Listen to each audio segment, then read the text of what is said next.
നമ്മുടെ വീട്ടിലെ കുട്ടി കുറുമ്പന്മാർക്കും കുറുമ്പിമാർക്കുമൊക്കെ അവൻ പോലും യൂസ് ചെയ്യാതെ ഒരു ഹെൽത്തി ആയിട്ടൊരു കേക്ക് ഉണ്ടാക്കി കൊടുത്താലോ? അതും ഇത്ര സൂപ്പർ ടേസ്റ്റിൽ വളരെ കുറച്ച് ഇൻഗ്രീഡിയൻസ് വെച്ചിട്ട്. അതാണ് ഇന്നത്തെ വീഡിയോ. ഇതിനായിട്ട് നല്ല പഴുത്ത ഏത്തപ്പഴം 3 പുഴുങ്ങിയെടുക്കണം. പിന്നെ 3 ടേബിൾ സ്പൂൺ ഷുഗറും വേണം. കുഞ്ഞു മക്കൾക്ക് കൊടുക്കുമ്പോൾ ഈ പഞ്ചസാരയ്ക്ക് പകരം പനം കൽക്കണ്ടമോ അല്ലെങ്കിൽ ശർക്കരയോ തേനോ ഒക്കെ ഉപയോഗിക്കാവുന്നതാണ്. ഇനി വേണ്ടത് 150 ml പാലാണ്, പശുവിൻ പാൽ. പിന്നെ 2 മുട്ടയും. അത് നന്നായിട്ട് ബീറ്റ് ചെയ്തെടുക്കണം.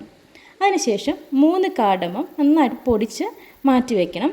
ഇനി ആ 3 പുഴുങ്ങിയ ഏത്തപ്പഴം നന്നായിട്ടൊന്ന് ഉടച്ചെടുത്ത് അതിലേക്ക് 150 ml കൗ മിൽക്ക് കൂടി ആഡ് ചെയ്തതിന് ശേഷം അതിലേക്ക് നമ്മൾ ബീറ്റ് ചെയ്ത് വെച്ച എഗ്സ്, മുട്ടയുടെ ആ ഒരു മിക്സും കൂടെ അതിലേക്കിട്ട് ആവശ്യത്തിനുള്ള പഞ്ചസാരയും 3 കാർഡമം പൊടിച്ചതും കൂടി അതിലേക്ക് ചേർത്ത് കൊടുത്ത് നന്നായിട്ട് മിക്സിയുടെ ജാറിലൊന്ന് അടിച്ചെടുക്കുക.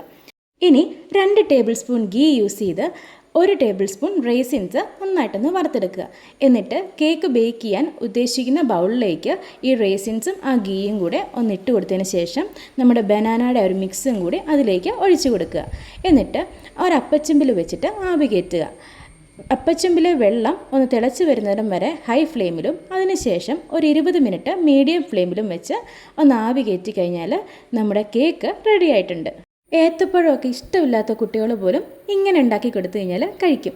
അങ്ങനെയാണെങ്കിൽ അവർക്ക് പോഷക ഗുണമുള്ള വളരെ ന്യൂട്രീഷ്യസ് ആയിട്ടുള്ളൊരു ഫുഡും കൂടെ ആയിരിക്കും ഈ കേക്ക്. ഏത്തപ്പഴവും മുട്ടയും നെയ്യും പാലും റൈസിൻസും ഒക്കെ അവരുടെ വളർച്ചയുടെ ഘട്ടത്തിൽ വളരെ ഇമ്പോർട്ടൻ്റ് ആണ്. ഇനി ഇതിൻ്റെ മെയിൻ ഹൈലൈറ്റ് എന്തെന്നാൽ സാധാരണ കേക്കിൽ യൂസ് ചെയ്യുന്ന പോലെ നമ്മൾ മൈദ ഒട്ടും യൂസ് ചെയ്തിട്ടില്ല. ഇനി ഒരു സീക്രട്ട് കൂടെ പറയട്ടെ.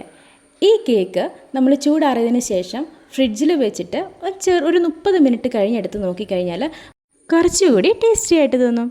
അപ്പോൾ എല്ലാവരും ഈ കേക്കൊന്ന് ട്രൈ ചെയ്ത് നോക്കിയിട്ട് നിങ്ങളുടെ അഭിപ്രായം അതെന്താണെങ്കിലും ഒന്ന് കമൻറ്റ് ചെയ്യണേ.